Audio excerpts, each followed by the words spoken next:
It's Good Friday, the 6th of April. I'm Tom Trust.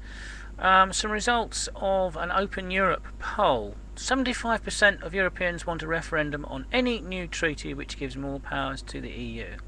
What are our chances of getting it, eh? A TNS poll for Open Europe, the first independent survey on the future of the European Union to be carried out in all 27 member states, has revealed that 3 in 4 Europeans want a referendum on any new EU treaty that gives more power to the EU. In the UK, that figure was 83%. If a referendum were held, majorities would vote no in 16 EU countries, including Germany. UK voters would vote by more than 3-1 against such a new treaty. The country most opposed to a treaty handing more power to the EU is Sweden, where 78% would vote no. Across the EU as a whole, 28% think the EU should have more powers than it has now, and that more decisions should be taken at the European level. 23% think the EU should keep the powers it has now, but shouldn't be given any more, and 41% think the EU should have less powers than it has now. In the UK, the equivalent figures were 11% thinking more powers, 27% thinking the same, and 58% saying less powers, take powers back. The Berlin Declaration, delivered on the 25th of March to coincide with the 50th anniversary of the signing of the Treaty of Rome, cited the euro as one of the great achievements of the EU, but the majority of citizens in the eurozone want to go back to their own national currencies. 47% want to keep it, 49% want to go back to their old currency. There's a majority support for keeping the euro in only 6 out of the 13 euro member countries, and of the non-eurozone member states, 11 out of 14 wouldn't join it.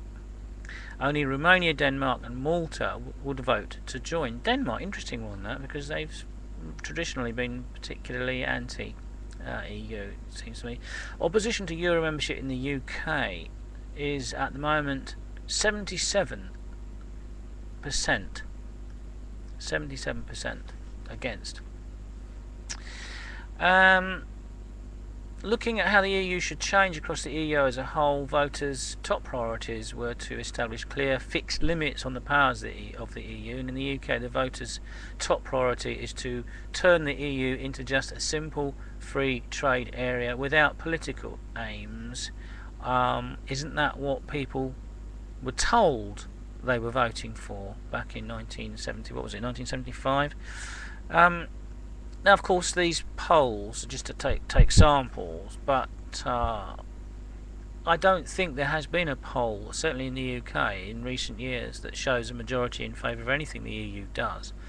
But the EU, sadly, is nothing to do with democracy and everything to do with the political elite imposing their wishes on a rather unwilling, and it has to be said, sadly, apathetic population. Certainly that's true of the United Kingdom at the moment. So wake up Britain, and let's kick our politicians into some kind of action.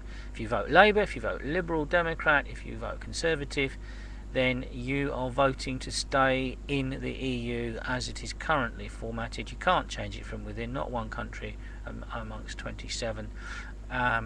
If you want the UK to get out of the EU, it's no point voting for Labour, Liberal Democrat or Conservative. You've got to find a candidate who says we will vote to withdraw from the EU.